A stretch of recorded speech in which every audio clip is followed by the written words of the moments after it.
right, that was a question last week. So that seems kind of basic to any kind of Bible study, any kind of thing like that, right? Let's talk about that one first. So you guys throw out some thoughts on why you guys do or don't think there is a God. And not talking about just like who God is, and we talk about it in the Christian sense, but just in general, like there is or isn't a God. So just throw out some thoughts. Or why? What's your thoughts on it? I know it's a God. How you know why? First off,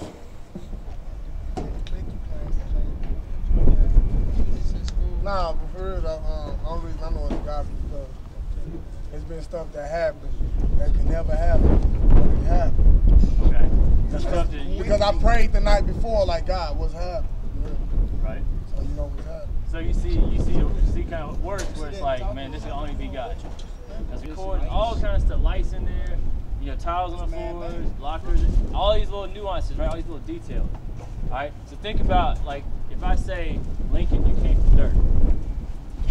All right, and it just happened. And it just happened. And poof, something just happened. All right, could that happen? Yeah. No. Just by itself, like no. Somebody had to make. There's some kind of something going on, probably, right? I mean, it's pretty hard to argue that whole poof idea. There's nothing behind it at all, right? Because you get to where, like inside of us, there's like the blood vessels and all these muscles and nerves, all that stuff, and it's real hard for me to think that from dirt, well, and then it's where did the dirt come from, so it goes all the way back to that at some point, right? So we can look at creation and see, okay, there seems to be some kind of, what they call it, intelligent design, like something's behind all of this, right? So you guys agree with that? Yeah. All right, so then, so agree that there is a God. How do we get to understanding, when we say like the God of Christianity is, we define that, all right, because Muslims might define it a different way, all that. How do we define that? Like, what do we base that off of? What do we base, like, if we try to describe God in the Christian sense? Where do we come up with that? Where does that come from? The Bible. All right. So how do we know the Bible is true? Right. Hey, if you don't talk about this in Bible stuff, let me leave you. Huh? I believe in God. No, this is going to solidify that. All right. Every time you have to kind of think a question a little bit, it solidifies it, Lincoln. So it's good. All right. Let me ask you this: how Mary get pregnant without having sex? Damn. I thought we talked about it in the spring. Exactly. Because of God. There is a God, man. I ain't got time for all that. That's a prime example. All right, good. So check this out. All right, then. How do we know the Bible is true? Jeremy, say we don't. All right, what do you guys think? What? If we don't know the Bible, no, we got that. All right, we got that. We're down to the Bible now. How do we know the Bible is true? Another question. Okay, is it related to this right here? All right, go ahead. Oh, hey, chill out. Okay, like the Bible been around for so many years. Like how you know people didn't keep changing the words up? Like what happened? That's a real good question. All right, check this out. So you got all these old books that you get at college and what you read and everything, and people look at them, those books as like the ultimate. This is ancient book. This is great. All that stuff. Well, we got copies of the Bible that are older than those books and more copies. So this is getting all these details and stuff. But basically, like the way they evaluate how something is accurate historically, all right, they got a lot more copies of the Bible and a lot older copies and all these other things. They would say are real accurate.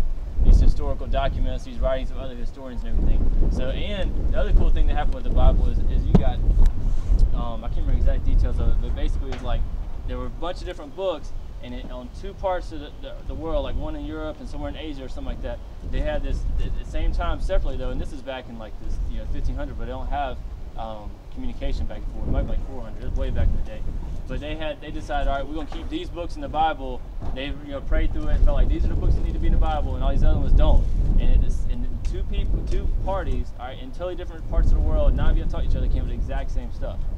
So stuff like that makes you think and believe, makes me believe, all right, we got the old stuff that's accurate, all right, these kind of things happen, and then like you said, in the New Testament, there were people that could say, no, that's not true. Like there wouldn't be all these copies of it floating around without somebody saying, no, that's not true, I didn't really see Jesus rise from the dead. Instead, you have people saying, I saw him rise from the dead and get crucified for saying that. So that's, to me, that validates the truth of the Bible. So that's a real good question. Why did it get changed? And there's probably like some words that maybe over time through translations and stuff messed up a little bit. Then God acted throughout everything. What was the last thing he created? What was the last thing created? Yeah, Adam and Eve, right? Why did he create Adam and Eve? Because he wanted his belief to go through people.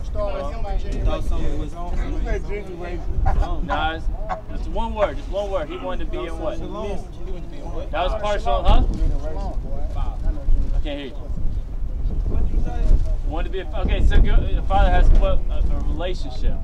All right, he wanted to be in a relationship. That's good, Lee. There's a relationship. All right, listen. It's the last thing, brother. God, listen. Is there a God? We talked about. We believe there is. All right, we know him through the Bible. The biggest thing, the bigger thing than just is there a God, but why would God create us? And that's to be in a relationship with us. All right. So that's the thing that as we talk about all these different parts of all these different questions you guys have. All right, it's not about rules. It's not just about doing the right thing and the wrong thing, but it's about learning what it means to be in a relationship with God. All right, so that's what I want you guys to hold on to. I'm gonna pray, and then we'll pass out the food. All right, so I'm gonna pray. Start and sing your start.